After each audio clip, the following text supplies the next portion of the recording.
Bali, Candaba, Pampanga. Dahil may tumawag po na isang kaibigan na taga roon, pinapapalitan po niya ng bearing ang kanyang electric motor pump o tinatawag na Jetmatic. Napakaingay daw po kasi ng kanilang motor pump. Sobra daw po ang ingay. At para daw po siyang tsenso na panlagali po pa ng kahoy. Kaya po, nandito na po kami sa pasyalan ng Paligi, Candaba, Pampanga. Wala pong nagtitinda ngayon, kaya po puro palay po na ang nakabilad. Dahil nga po sa ECQ po tayo ngayong araw na ito, o isang linggo po tayo ECQ. Kaya po bumabiyahe po kami sa ating po nagbibigan.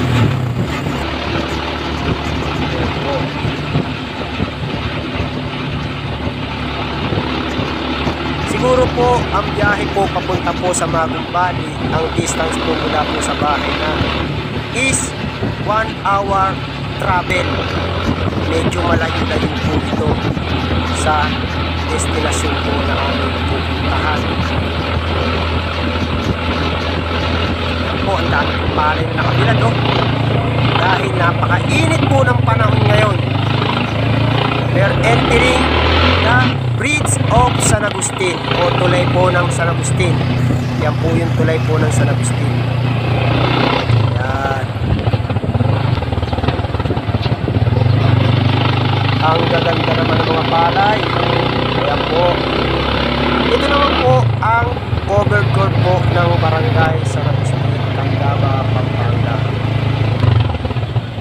At ito naman din po ang palengke ng poblasyon Candaba, Pampanga. Yun po yung pure gold, ayun o. Oh, ayun ang pure gold. Oh, saan tayo punta? Ba't lumiko tayo? Magkakarga pala kami ng gusalina.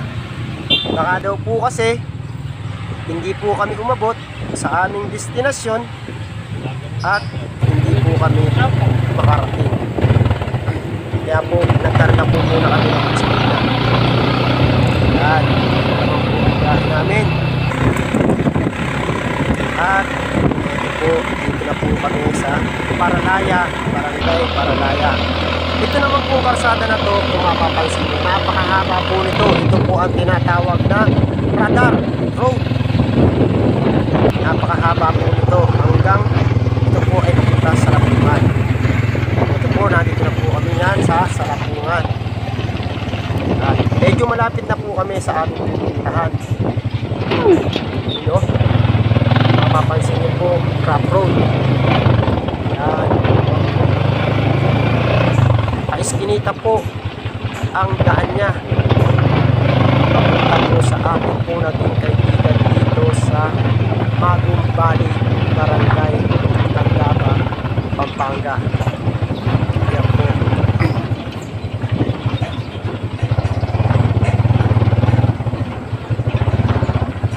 Yan. Arriving na. Ayun, arriving na po kami sa bahay po ni nanay. Nga ako. Bilas, baba mo na yung gamit natin. Tara, tulungan kita. Nanggamantakan yan. Mabigat yan. Gusto ba nung kayo pagawa? Ano ba yun?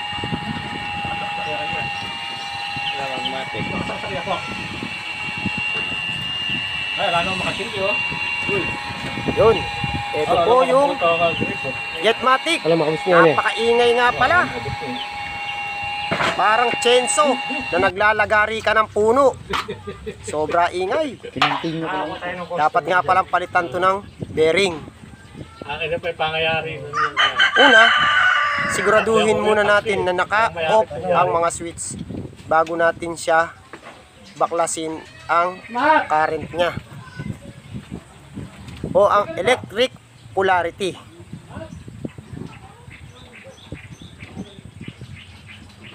Dahil po baka po mamaya makakuryente tayo dito.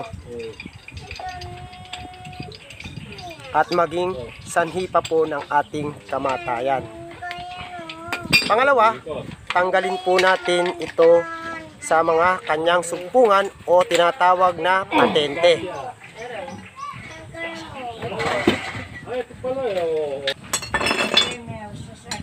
Yan. May nakasabit pa. Tanggalin mo pa, Brad. Loading mo ko. Yun, natanggalan natin. Tanggalin po natin ang blower cover. Yun po ang kauna-unahan tatanggalin. At ang LEC blower na plastic lang po, kaya po medyo madaling tanggalin. At next po natin dyan, ang 4 corner bolt. Allen wrench po ang pamihit niya. Ito po yung Allen wrench, kinukuha ko po. Yun. At Hindi, para makaano na ano. luwagan po muna natin siya Ito ba yun? hanggang sa ito po ay matanggal. 4 po ang bolt nito. Allen wrench po lahat ang pamihit. Kailangan po matanggal po muna ang bolt ng 4 na corner na ito. 4 na sulok. Yan, tinatanggal ko po kasalukuyan.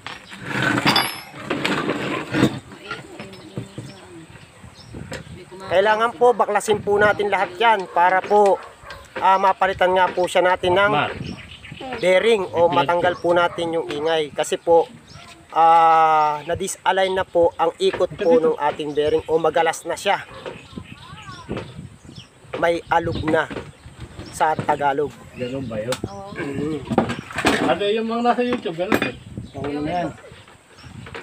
Hindi actual lang sa sinasabi. Pagkatapos po niyan, tukahin po natin siya ng bahagya. Ayun! Nabakulas ka agad. Oh, ayun na. Kumbaga sa pagkakadikit, nakadikit lang pala ng kanin lamig. Iba talaga yung nakatornilyo.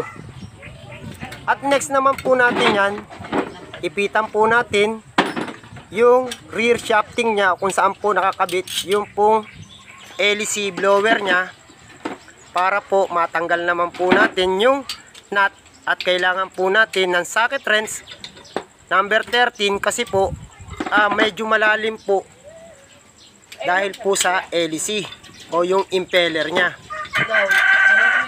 Yun. Number 13. Yung pong kanyang nut.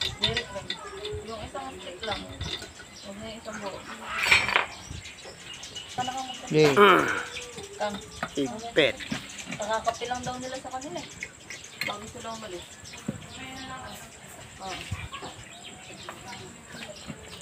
Medyo uga-ugain po natin ang bahagya ang impeller. Pagka po ito kasi uga ng bahagya, unti-unti po siyang mabubunot. Huwag po natin siyang pupersahin kasi po ang impeller niya is made of stainless steel. Ayan, natanggal na. And then, ibukod po natin, tapos may kunya po. At, tanggalin din po, may circlip po kasi. Ayun, may circlip po siya.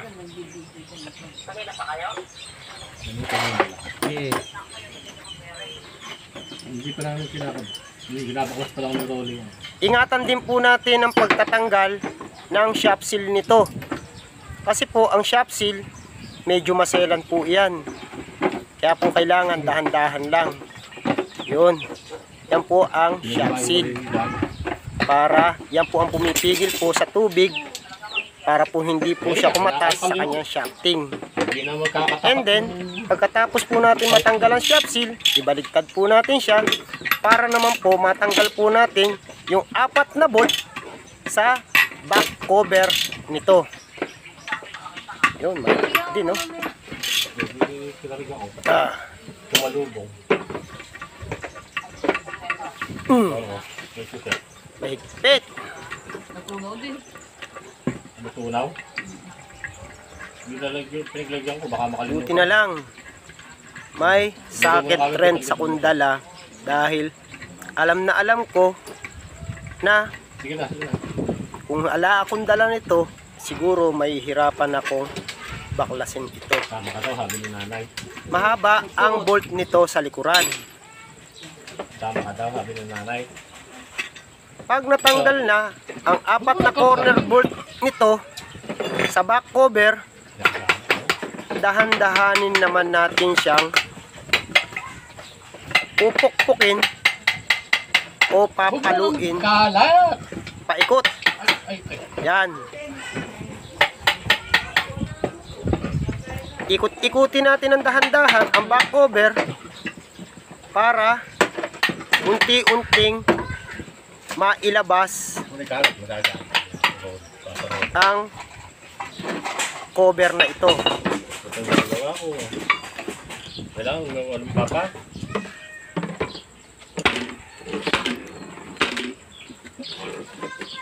Yun, tanggal na.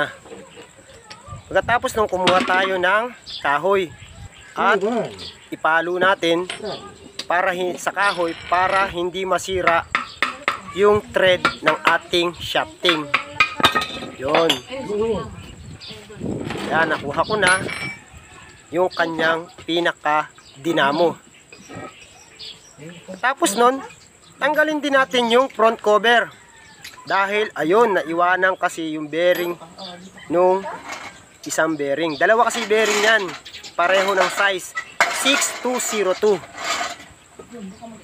Yan. Medyo ingatan natin na tanggalin yung isa pang shaft seal. At kumuha tayo ng isang bagay na steel metal para mailabas natin yung isa pang bearing sa kanyang front face. Yan, tanggal na oh. Ayan, nakikita nyo naman. Oh. Tapos nun, doon naman tayo sa shafting. Dahan-dahan din ang pagpukpok. Baka mamaya kasi tamaan yung pinaka dinamo nito. Medyo masela, no? Tapos iikot-ikutin natin siya. Yun. Ayan, tanggal na. Galing mo, boss.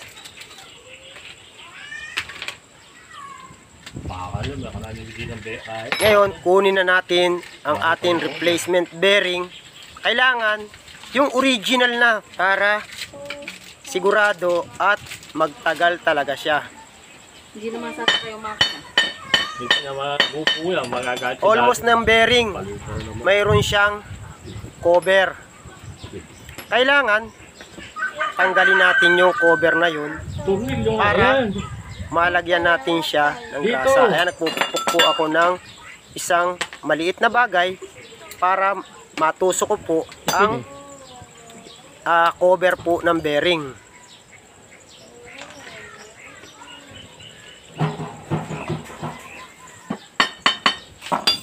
Medyo matigas.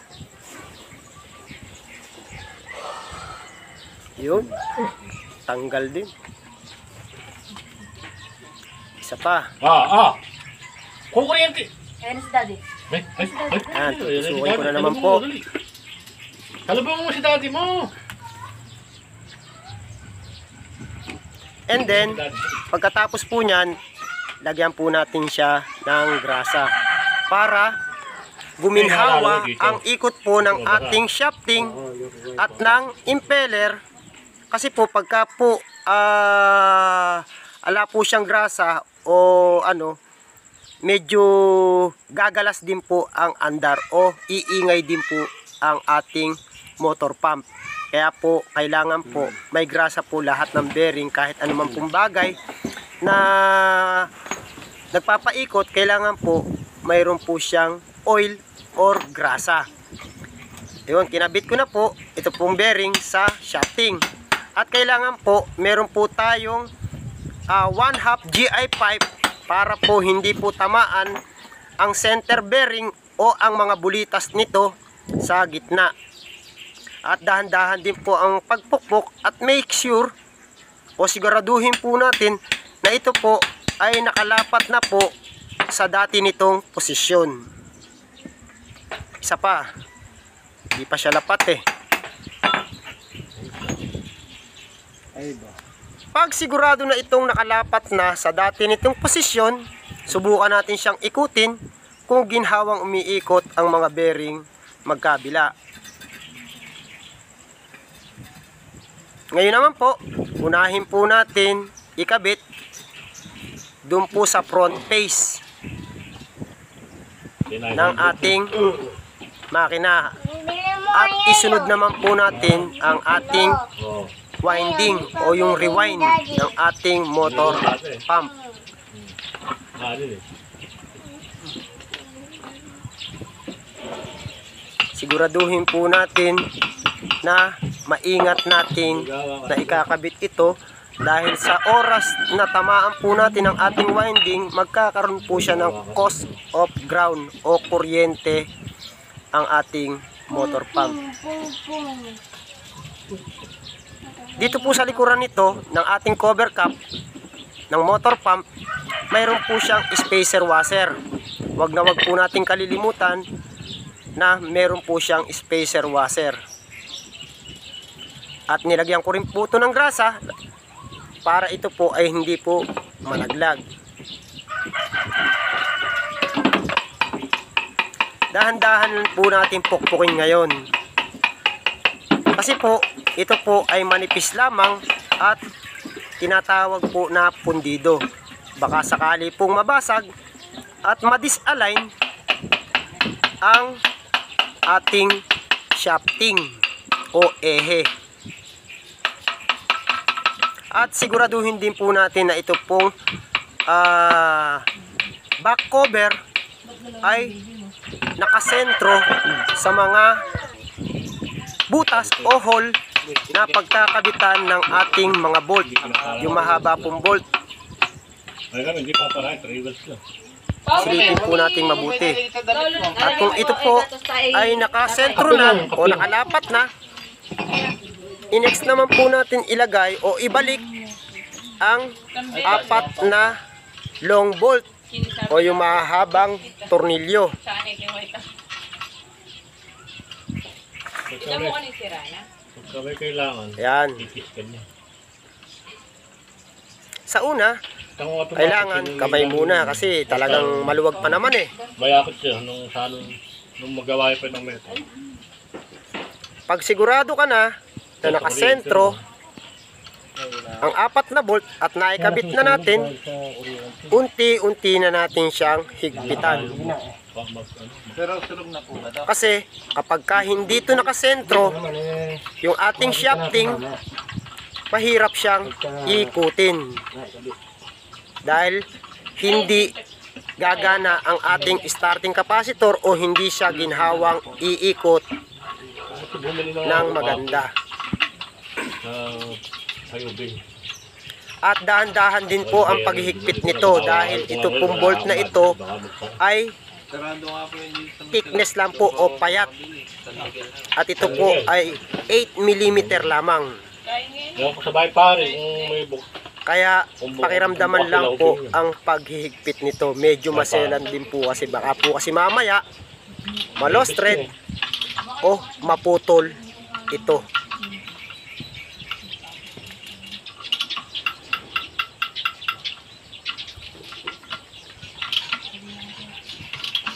Yan. Dahan-dahan. Op. Oop. May tendency po kasing maputol yung ating mga tornilyo. Then pukpukin po ng konti yung ehe para siguradong ginhawa po ang ikot ng ating shafting. At subukan po natin na talagang ginhawa siyang umiikot. Pagkatapos po nun, ilagay na po natin ang shaft seal sa shafting.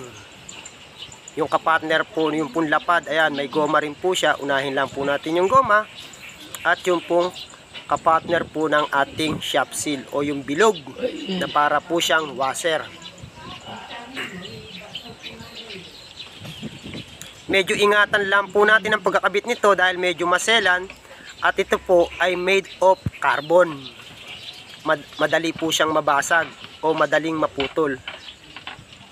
Kaya ang kailangan, kamay lang. Wag po natin siyang pupukpukin o tutukahin ng metal na bagay. at punasan din. At subukan din ikutin, baka mamaya may sabit o humigpit ang ating shafting. And next, yung shaft seal naman. Yun. Nilagyan ko po ng grasa itong ehe para po ginhawa pong maikabit itong ating shaft seal. At konting ingat din po dahil ito po ay may goma at siguraduhin na ito po ay nakalapat sa ating shaft seal at lumitaw yung pong pagkakabitan po ng ating circlip. And then, after ng shaft seal, washer. Pagkatapos po ng washer, ayun, ito pong circlip. Make sure na ito po ay nakakabit na mabuti sa gilid o yung parang hole po ba niya na paikot. Pagkatapos po ng ating circlip, kunya. Yan. Ito pong kunya. Siguraduhin po na ito po ay nakalapat. And then after ng kunya, ang ating pong LC na kumukuha ng tubig o impeller. Yan po ay may impeller guide para po dun sa kunya. Siguraduhin ito po ay mailalapat na mabuti sa kunya at impeller guide. Dahil ito po, kapag ka po hindi po nailapat, ito po ay iikot lamang ang ehe na ating shafting at yung LC hindi po siya iikot. Tanging ang shafting lamang. Kaya yun po, pagka hindi po siya nalapat, hindi po siya sisip-sip o hihigop ng tubig. Dahan-dahan lang po, siguraduhin na ito po ay nakalapat. Yun, pumasok na. At kung para po sigurado, subukan po natin na ikutin at talagang nalagay natin sa tamang posisyon. After nun, balik na rin po natin yung pong nut o yung ehe, yung tornilyo sa ehe. Siguraduhin din po natin ang paghihigpit po nito. Medyo dahan-dahan lang, pero yung sure na higpit. Dahil maaari po kasing ma-lost thread o madisforma ang thread ng ating shafting. After nun, yung front face cover ng ating impeller. Siguraduhin po nakakabit ang o-ring at nakatapat ang mga hole ng ating front face cover ng impeller para po sa maikabit natin yung apat na bolt na tinanggal kanina. Yan.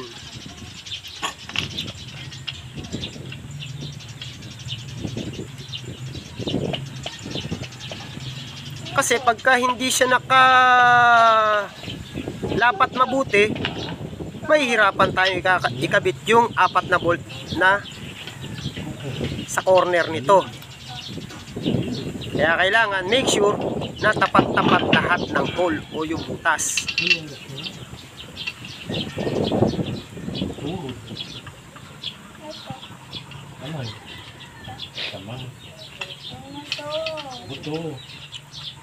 Usay mo, Brad. Ang bilis mong binaklas. Ang bilis mong kinabit. Mabubuo na po ang ating Blue Max 1 horsepower electric motor pump. Make sure po na ito po ay lapat at mahigpit na mahigpit, yung katamtamang higpit lang po ng ating mga bolt. Kasi po pagka po ito pinakahigpitan po natin, may tendency po na mag-crack po ang ating front face cover ng ating motor pump dahil ito po ay pundido lamang. Madali po siyang mabasag. Hindi po siya metal. Hindi po siya bakal. Pundido.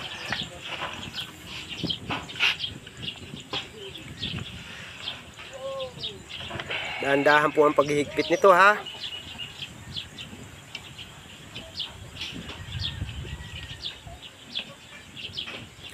Husay. Ganun lang. Ngayon, tapos na tayo ng replacement of bearing in our motor pump.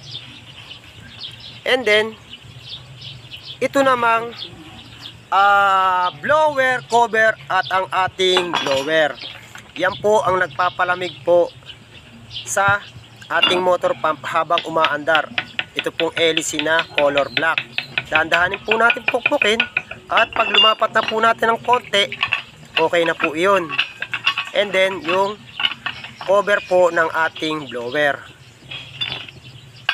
Make sure din po na ito po ay nakalapat para po hindi po sumayad ang ating hélice blower. Kasi pag sumayad po ito, magkakaroon rin po ng cause ng ingay. Yan, tapos na. And then, subukan naman po natin ngayon ibalik po sa kanyang original position doon po sa kanina.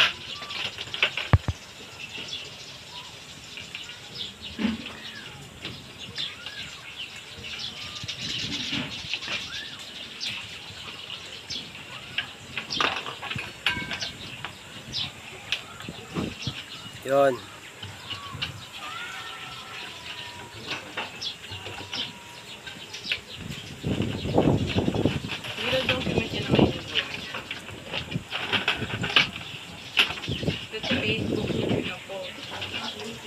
Oo, pwede din.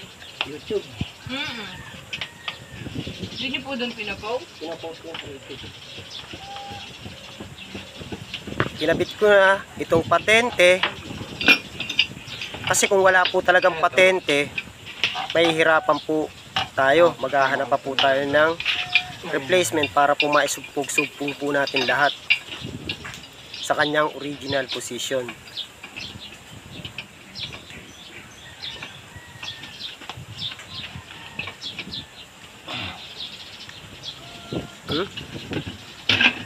Pinakahigpitan pa. Ayos na yun.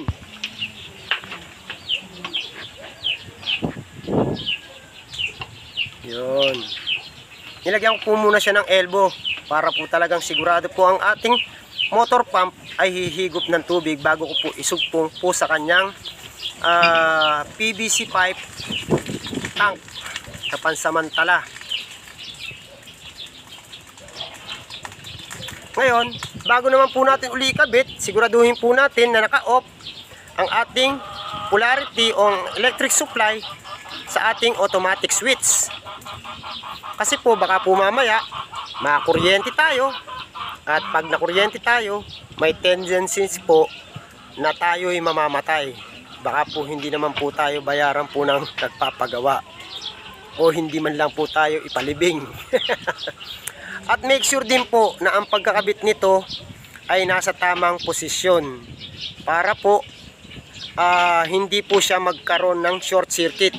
Kasi po pagka po nagkaroon ng short circuit, masusunog po yung wire at magkakaroon po ng cause ng fire. Maaaring may posibilidad po na kapag nasunog po yung wire, masusunog din ang bahay. At siguraduhin din po ang paghigpit nito ay tamang-tama lamang, dahil kapag ka po ito ay maluwag, magkakaroon po siya ng spark at magkokos din po siya ng fire o sunog. Mag-iinit po kasi yung wire kapag ka po nagkakaroon po ng maluluwag o short circuit o yung maluluwag na pagkakakabit. Magi-spark lang siya.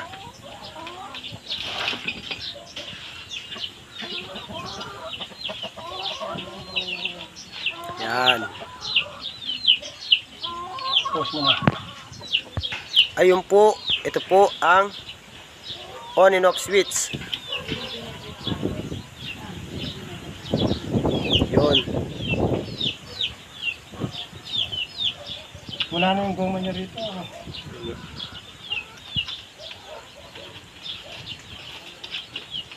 Yan po. Husay. Post mo. Pagkatapos po niyan, subukan naman po natin ngayon siyang pasalubungan. Kailangan baklasin ko po itong plug cap dahil dito ko po siya pasasalubungan.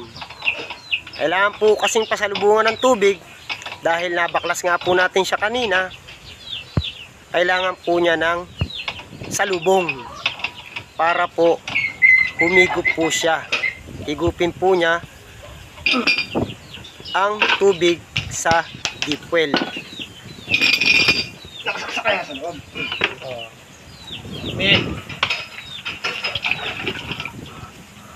Siguro laman nito mga 3 tabo. Hindi, nakasaksak ba? Nakasaksak ka na kamo.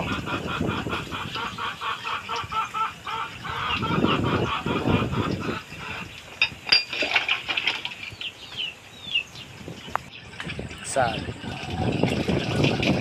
Dalawa.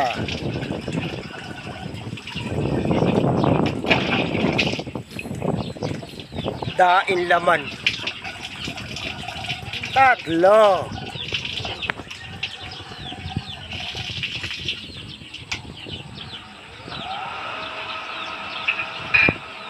Yun, subukan natin switch.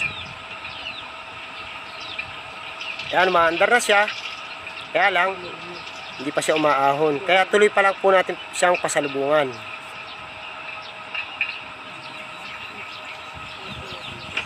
Hanggang sa ito po ay kumuha ng tubig.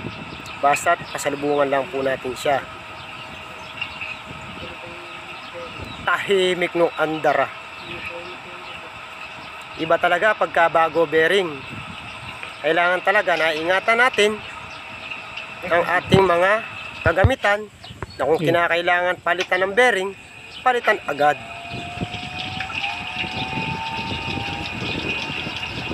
Yun, kumuha na. Kumuha na ng tubig, oh. Galing. Husay. Tahimik pa ngayon yung makina. Kuryente.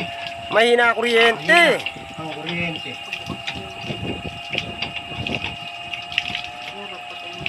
Humihina yung kuryente nyo. Ano ba nakasaksak? Oh, Nakasaksak! Hindi pwedeng isinasabay ang aircon dito.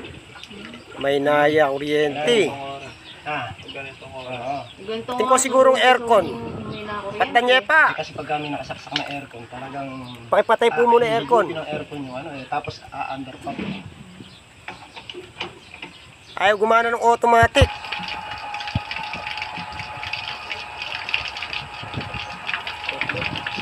Yun, oh. Mahina talaga kuryente.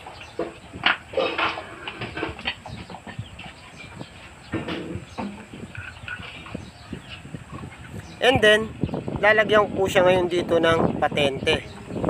Kasi po kanina nilagari ko lang siya dahil wala po siyang patente. Para in case po na palitan po ng motor pump o ng bearing uli itong Jetmatic ay madali na natin siyang matatanggal. Yan, ganun. At make sure na ito po ay mahigpit at lapat. Pag-araw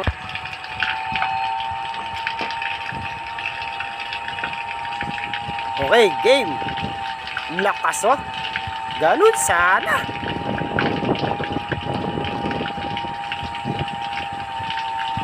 Ano mo? Yan po, nilagyan ko lang po siya ng PVC pipe na pansamantala dahil po mahina po ang electric supply nila rito. Tingnan nyo po, oh, mahina. Kasi po, kung nakakabit pa po ang 42 gallon na water tank, sigurado po hindi po siya mag-automatic dahil po mahina nga po ang supply po ng kuryente sa kanila. Kaya po, yan po ang naging istila niya. Hindi nga po gumagana ang gauge nito dahil nga po mahina lang po ang supply po ng kuryente. Kaya po halos po zero gauge lang po yung po bubuksan mo siya, bubuksan mo yung giripo. Kapag bukas, aandar ang makina. Kapag sinara mo ang faucet o ang giripo, mamamatay, mag-automatic switch siya. Yung po ang tinatawag na rekta. Ayan po, tingnan nyo. Oh, diba? Maraming salamat po. Ayan po, ngayon po kakain na po kami ng tanghalian dahil tapos na daw po kaming gumawa. Sarap ng ulam, soup po, alimasag, kamatis with chicharon. Mayaman!